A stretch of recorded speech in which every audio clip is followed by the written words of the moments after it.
What's going on, everyone? It's Bales, and welcome back to another video on the channel. Today is the team reveal. We're going through my AFL Fantasy Classic side for 2023. This is before the intraclubs, unofficial practice games, and the practice games have got underway. So this team is going to change a fair bit. So this is just my initial side before all those games. But this video is brought to you by AFL Fantasy Fanatics. If you don't know what that is, me and Tim Guest, every Sunday night, we do a live Twitter space on Twitter, chatting AFL Fantasy throughout the year. During pre-season, we get some guests on, share all the pre-season information that you need. And then during the season, we'll get more guests on, and we'll be talking about the round that was. So we'll review the round, go through each game, and review our own teams. And yeah, join the fun over on Twitter there. But they'll also be available as podcasts shortly after, wherever you get your podcast from. So if you can subscribe there and leave a 5-star rating and review, that'd be very much appreciated as well. And also, if you can subscribe to the channel here, that'd be very much appreciated. We're trying to reach our goal of hitting 1,000 subscribers. So it just takes 2 clicks, bottom right-hand corner. Any support on the channel is always very much appreciated. Also, leave a like on the video if you're enjoying the content around here as always, and turn notifications on so you don't miss it when I go live or upload any other content on YouTube. But without further ado, let's get stuck into the team reveal. Alrighty guys, let's get stuck into my AFL Fantasy Classic team reveal for 2023. This is before all the intra-clubs, official practice games, unofficial practice games. Before all that's happened, this is what my side's currently looking like. It's going to change at least a few times before the season actually gets started, but this is what I'm currently rocking with. So we'll start with defence and we'll work our way down the forwards, and we'll show you every single player that's picked in my side. So at D1, Sam Docherty is sitting there for me, and I think he will be there for the season as well. I just think that he's going to be the clear D1 by, could be 5 to 10 points, honestly. I just see him as a great pick, regardless of his price. He's a great VC option every week as well, and especially with round 1, playing against Richmond in that first game.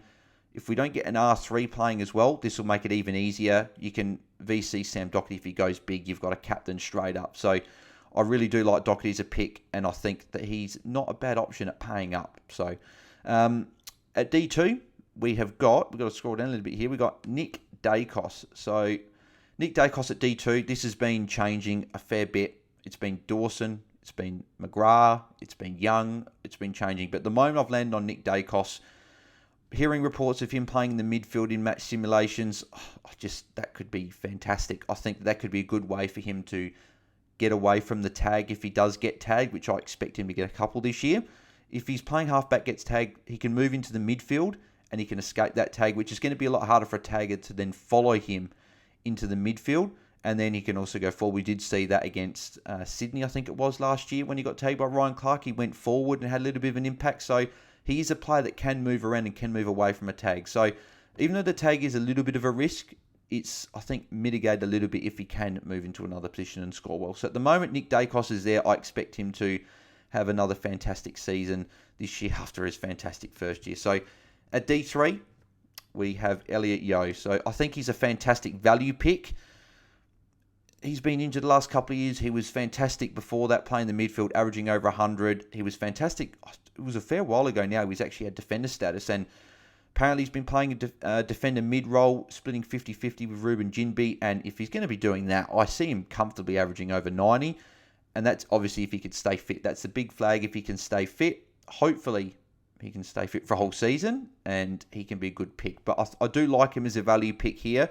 So he's my D3 at the moment. Sitting at D4 has actually been a new addition into the team in the last couple of days. So it's Charlie Constable from Gold Coast. So we heard an article come out a few days ago of recording that he is playing the half-back role. And I actually had him in my favourites at the start of pre-season. I just thought 332k, he's had a good scoring pedigree in the VFL. And even when he had a few games for Geelong and played in the midfield, he scored quite well. And if he can nail down a half-back role, or just at least nail down a spot in the side, I think he can score really well. And he's not that much more expensive than these rookies, only about 50-odd K or so more than like a Jinby, for example. So if he can have this right half-back, I think he's great. Obviously, Lockie Weller and Will Power are not going to be starting the season. So that is the little flag that maybe when they come back, do they take his spot?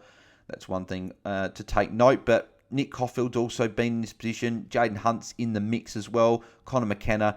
they're all in the mix there. But at the moment I've just landed on Constable. I just think he's a more exciting pick than, say, McKenna, who's probably the next guy I'd probably pick. But I would have the cash there to get McKenna if I wanted to. But at the moment, Charlie Constable is sitting there. So the two rookies here, again, we need to know that they're going to play first of all. But at the moment, I've got Ruben Jinby at my D5 position. And I've got Josh Weddle at my D6 position. So, again, we've got to make sure that they play first. But I think these two guys are going to be the guys that do play. And I think we'll have good roles and hopefully score well enough to be on my field. So, they are currently there at the moment.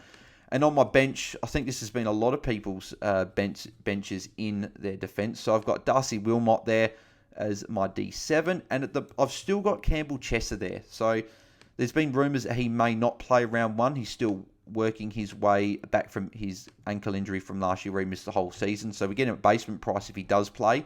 I'm really tempted to even just start with him even if he doesn't play round one because he's going to play at some point in the year. And especially if, say, Doherty goes big in round one and he's my VC, stunning Chesser and taking that loophole early, I don't think is actually a bad option. So that's why I've got Chesser still there at the moment. If he's not going to play and they're saying they're going to work him from the waffle first and there's no real guarantee when he's going to come back, that may be when I don't start with him and I may just want to get like maybe a Corey Wagner from Fremantle. If he does play, I might just put him in there instead. But at the moment, Chesser's sitting there and it could change. But Chesser's out at the moment. So we move to the midfield and my boy, Rory Laird.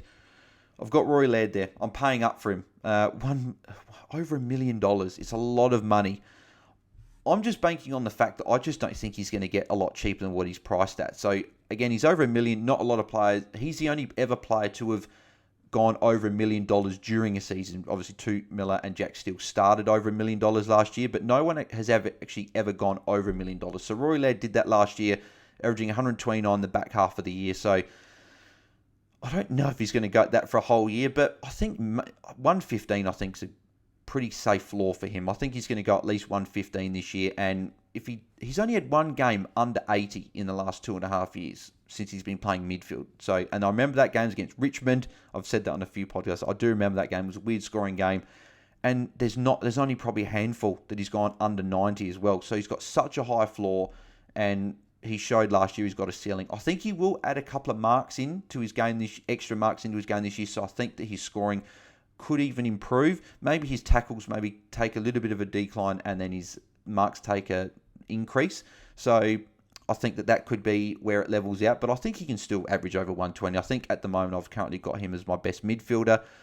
Currently in my M2 position, I've gone a bit different. I've talked about this in the podcast with Tim on AFL Fantasy Fanatics. So make sure you go and check those out, as I mentioned before. But Josh Dunkley is my M2. So mid-forward, he's got the flexibility of putting him in my forward line. So I just think starting him in my midfield, I just think is a good option. I just like having that flexibility. And if we didn't have much of a stack forward line as we have had in previous years, I probably wouldn't have done this. But the fact that we've got plenty of forward options to put there, I just think putting Dunkley there is a good option. I think he's going to be the clear F1. And at some point, I'll be able to flick him forward and I'll be able to bring in a premium midfielder. So, yeah, that's my reasoning for that. And I'll explain a little bit more why I've gone that in one of my forwards of why I've selected him in my forward line, then why I've got Dunkley in my midfield. So, currently sitting in my M3 is Jack Macrae. So, hopefully, with Dunkley moving to Brisbane, I'm hoping that Jack Macrae does get more of a bump in midfield time. We did see him, obviously, at parts last year going onto a wing, and his scoring did suffer. So, before last year, he averaged over 112 in each season. Last year, he went all the way down to below 105. It was about 104 average. So, I think he can get back up to over 110, which makes him a great pick. As I said, being priced at around that 104. Actually, let's get it up here. So, he's priced at 103.4. So, yeah, I just think he's a great pick. He's at least, I think, 7 points underpriced if he can get back to that 110. So, I do like him as a pick there. And then as my M4, I've got the pig himself, Tom Mitchell. So I think Titch, moving to a new team, he's going to get a lot more opportunity than what he did at Hawthorn last year. He's going to be one of their main midfielders. And I expect to see a bump in his usage this year and point scoring this year. So, Yeah, I just think he's great value. I just 850k for a guy that has averaged in excess of 120 for multiple seasons before. Priced at 96, he could be 15 points underpriced. Yeah, he could get back to his 110 days. So I do like him there. As my M5, we have a friend of the podcast, the Fantasy Fanatics podcast, which is pretty good to say that now. Dom Sheed. Dom Sheed is currently my M5, and he hasn't moved, actually. He's moved from anywhere from my M4 and M5 spots, but at the moment I'm currently sitting him at my M5. Again, injured all of last year, heavily discounted to 591k. I think he's a great pick. I think he can get back to a 90 average or even a little bit more, which would be fantastic. So I think he's a great pick. Moving on to the rookies now. We got some rookies, so I think this guy's going to be in every team. Really not much to talk about with him. Will Ashcroft, fantastic pick. It would be fantastic if his profile picture was updated on the site, but yeah, I just think every team's going to have him. There's not much to discuss with him. The other two rookies I've got here, I've got Cam McKenzie from Hawthorn. From all reports, he's been having a fantastic preseason, and I think he's going to be there round one, and I think he's going to score very similar to like a Josh Ward last year, so I think having him as a rookie on field is a good call. And then as my final player on field in the midfield, it is Will Phillips. Obviously had a heavily interrupted season last year with injury / illness. Obviously had glandular fever, so just never really got a good crack at it last year. I think you get a good crack at it to begin the year, and I think Clarko, from what he said and from what all reports have come out of North Melbourne, is Will Phillips is doing very, very well. So I think he'll be there round one and be a valuable pick for us to have there. So on my bench, I have spent up on my bench. I do like doing that at this stage of pre-season just in case we get maybe some different changes and whatever. So at the moment, I've currently got Bailey Humphrey as my guy on the bench there. So I do like him. I think he's going to play early for Gold Coast. So, and again, but if he doesn't play, I can just change this to another rookie. If I want more cash, I can go down. But at the moment, he's there. I think he'll play early games for Gold Coast. And then I've also got... It's Matthew Johnson, isn't it? I want to get his name right. It's not, yeah, Matthew Johnson. Matthew Johnson is sitting there for me. And from all reports as well, he's been training really, really well. And he could get a game early. So at basement price, I think he's a great pick on the bench. So moving on to the ruck position here. I love my set and forget. I'm like Holmesy. I like putting my set and forget rucks. I did it with Gordon Grundy last year. But Gordon Grundy won't be the two I'll be picking this year. It'll be Tim English and Rowan Marshall. So starting with Tim English, with Stephen Martin retiring and now Rory Lobb coming into the team, I think Tim English will continue to be that mainstay ruck for the Bulldogs and have heavy usage in the ruck, upwards of 70%, I would imagine. Maybe Rory Lobb does a little bit of pinch hitting in there, but I expect English to be the main guy there, and I think he'll average over 100 and I would imagine he'll be a top 2 ruck at the end of the year, and I've got him as my R2 at the moment for maybe a point scored for the year, but I do have him in my side regardless. So Ryan Marshall, though, is who I do have as my probably R1 for the year. From everything that's been coming up from Ross Lyon is that Ryan Marshall will be the main ruck in the team for the Saints this year, and if that's the case, Ryan Marshall without Paddy Ryder on the side, averaging 105.3 last year, so being priced at 91.3, he could be 15 points at least underpriced. He could go close to 110. We've seen he's had a huge ceiling with that 163 or 162 against Hawthorn. I can't exactly remember off the top of my head what score that was, but it was a huge score regardless. So, yeah, I just think English and Marshall are the two set and forget rucks I think we got to start with. Grundy has been in the mix as a guy that I've considered there. Maybe going an English down to a Grundy because we have had a couple of reports of English having a couple of slight niggles. So Grundy is in the mix there. And also Darcy Cameron is there, a little bit cheaper as well. They're both in the mix. But at the moment, I've got English and Marshall. And I don't think I'll be changing that. So as my ruck bench spot, I've got... Actually, it'd just be better to type it in here. I'm going to be having... So Ned Moyle is there. It's also been... Max Heath has been there as well as that ruck forward. I just think Ned Moyle... If Max Heath doesn't play round 1, I don't see him really getting a game early. So, whereas Ned Moyle, hopefully nothing did happen, but if something happened to Jared Witts, Ned Moyle would come straight into that side. He's really the only other backup ruck, and he'd be that R1 and probably make a lot of cash in the process. So that's why I've got him there. It could be if Max Heath does play round 1, I'll probably put Max Heath there instead, which means if Chess doesn't play, it makes it even better having at least maybe one rookie that doesn't play if you get a good score from your VC. So, but at the moment, Ned Moyle is my R3. Moving on to the forwards, starting at my F1. So, as I said, it would have been Dunkley, but Dunkley is in my midfield. So, Stephen Coniglio will be taking the mantle as starting as my F1 in my team.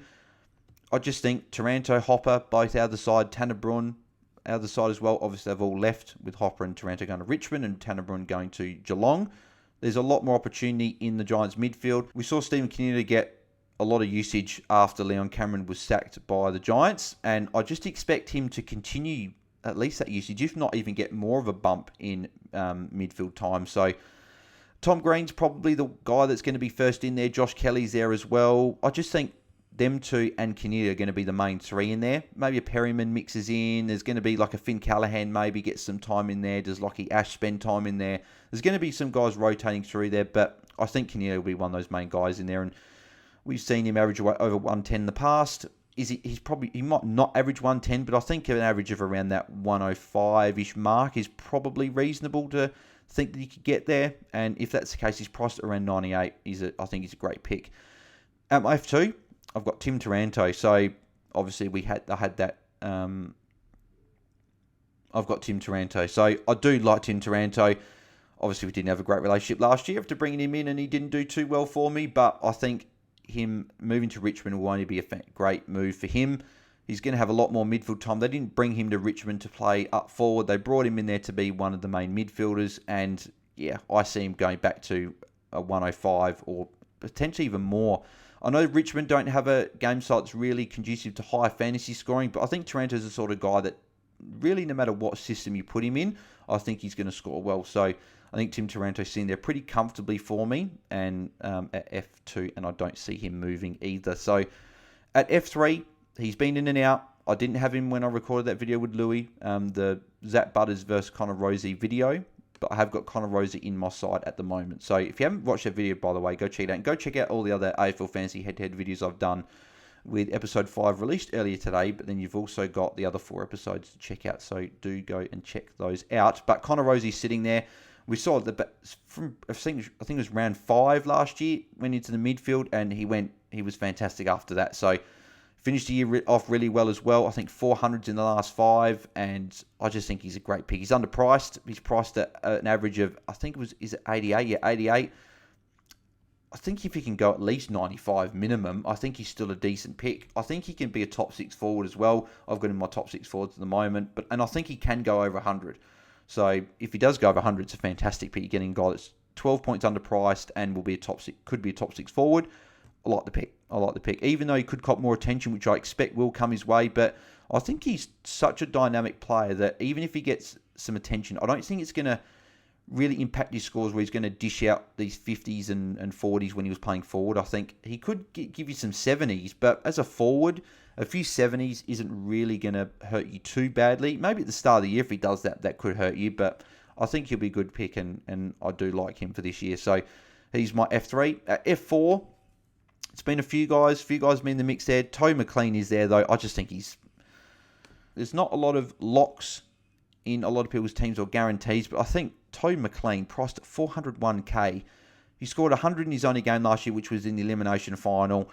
He's averaged over 90 in the past as well, and if he can even get an average of 80, 85, that would be fantastic. Being priced at 401k, which puts him, actually, what does that put him priced at as in terms of average? So if I go to his price, I'm just going to search someone up that's around his price. So actually, Wayne Miller is probably a good example. Wayne Miller. So Wayne Miller is priced at 49.8. Toe McLean's priced under 50. He's easily going to be going over that if he's playing. So yeah, McLean's locked in there for me. Miller has actually been a guy that's been in and out of my side as well. I want to see how he goes in the practice games. And if he starts going well, that could be something that I really consider putting him in. But at the moment, as my F5, I've got the Cheezel, Harry Cheezel. So I need to call him Harry Cheezel then. Yeah, I just think he's going to get games early for North Melbourne.